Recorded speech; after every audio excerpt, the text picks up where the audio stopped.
Multiplier le FIFO pourrait être un défi à relever. On en parle avec vous, Myriam Abono Yarana. Vous êtes présidente de la FIFO. Merci d'être avec nous ce soir.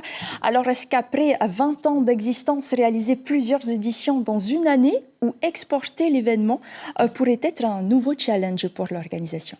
Alors, quelque part, c'est déjà ce qu'on fait, puisqu'on organise des FIFO hors les murs en Polynésie, qu'on organise également des projections un peu partout, en Calédonie, en France.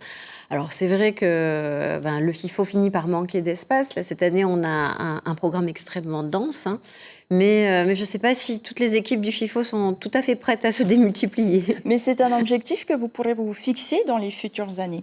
Oui, alors comme je dis, quelque part, le FIFO a aussi fait des petits. Je pense notamment au FIFAC aux Antilles. Donc c'est sûr que ça prouve en tout cas que le FIFO répond à un besoin. Alors aussi bien du public que du secteur de l'audiovisuel.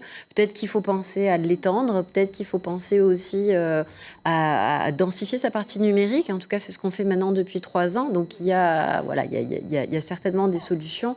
Mais c'est vrai que déjà, c'est un gros événement qu'on organise en février à la Maison de la Culture et qu'on a du mal à pousser les murs. Alors justement, le numérique, c'est un outil que vous souhaitez renforcer dans l'événement. Mais dans le festival, ce qui tient surtout à cœur aux festivaliers, c'est l'ambiance, c'est le partage physique avec les autres.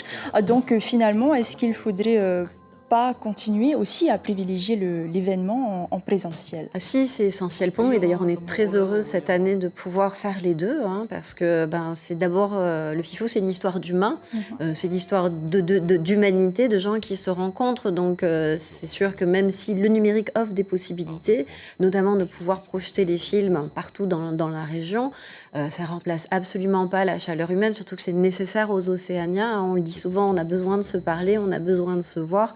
Et le FIFO fait partie de ces occasions de pouvoir échanger. Donc, si c'est tout à fait essentiel d'être ensemble. On se souvient aussi qu'il y a quelques années, vous étiez, comme beaucoup d'ailleurs, une victime collatérale de la crise. Est-ce qu'à ce moment-là, l'organisation s'est doutée que le festival allait célébrer ses 20 ans d'existence? Alors, on n'a jamais douté de la longévité du FIFO, ne serait-ce que parce que le public est vraiment très attaché au festival. C'est sûr que, comme tout le monde, on a eu des moments de doute. Je crois que quelque part, c'était sain aussi parce que ça nous a forcé à nous renouveler. Ça nous a forcé à penser le festival différemment, donc à ajouter le numérique. Et je pense que, très honnêtement, sur 20 ans d'histoire du festival, c'est ce qui a fait sa force. C'est de pouvoir constamment se nous renouveler puis répondre en fait aux attentes de la société dans laquelle nous sommes parce qu'on en est le reflet en fait. Innover aussi, cette année, il y a une nouveauté, c'est le jury jeunesse. Le but, c'était d'aiguiser leur regard critique principalement ou c'est d'entamer un processus de passation?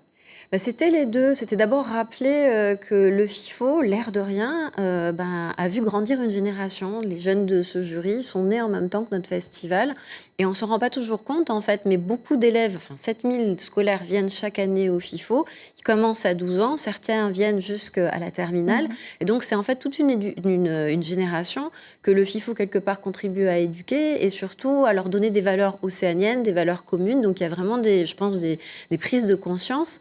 Et ce jury des 20 ans en est la preuve, parce que quand on les écoute, c'est pour nous le plus beau des cadeaux. Et aussi, comme je le disais, il faut savoir se renouveler. Donc évidemment, il faut savoir regarder vers l'avenir. Et il faut savoir penser à impliquer la jeune génération polynésienne dans cette belle aventure.